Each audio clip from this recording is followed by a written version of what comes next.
εύστοχη και χρήσιμη η σημερινή συνάντηση, την οποία πρότεινε και εισηγήθηκε ο Δήμαρχος Δημοτήχου σε ό,τι αφορά την ενίσχυση της πολιτικής προστασίας εξαιτίας της κλιματικής κρίσης που αντιμετωπίζει ο Εύρος, η χώρα, η Ευρώπη και όλος ο κόσμος.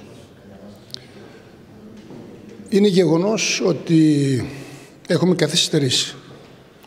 Έχουμε καθυστερήσει διότι ως βουλευτής του νομού από τις πρώτες πυρκαγιές που αντιμετωπίσαμε και κυρίως στο δάσος της Δαδιάς ανέδειξα την αναγκαιότητα ώστε να μπορέσουμε να εφαρμόσουμε το ενιαίο δόγμα ολικής πολιτικής προστασίας σε όλο τον νομό Εύρου.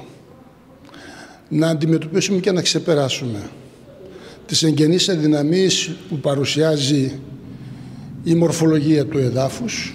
Θέλει θωράκιση αντιπλημμυρικά όλος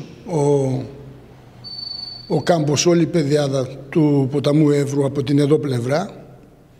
Από την άλλη πλευρά όμως ζήτησα κατ' επανάληψη την ίδρυση της σχολής υλοτόμων με έδρα το Σουφλί και εκπαιδευτικό πεδίο το δάσος της Δαδιάς, προκειμένου να υπάρχει ανθρώπινη παρουσία, προκειμένου εκεί να είναι ο τόπος που θα σπουδάσουν αυτοί οι υλοτόμοι και θα στελεχώσουν τις δημοτικές αρχές της χώρας με στόχο να γίνει και να λειτουργήσει ένα πανεπιστήμιο. Ένα πανεπιστήμιο με όλη τη σημασία της λέξης τεχνικού χαρακτήρα. Υπήρχε σύμπτωση απόψεων σε πολλά πράγματα σε ό,τι αφορά το δομικό σχήμα του πυροσβεστικού σώματος στο νόμο Εύρου, το οποίο και αυτό έχω αναδείξει σε ό,τι αφορά την ενίσχυση με οχήματα, με στελεχειακό δυναμικό και όχι μόνο, και αυτό το έχω αναδείξει. Πιστεύω σε αυτό το όραμα. Είμαστε σε ευχάριστο χρονικό σημείο, διότι όλοι οι φορείς οι οποίοι συμμετείχαν στη σημερινή διαδικασία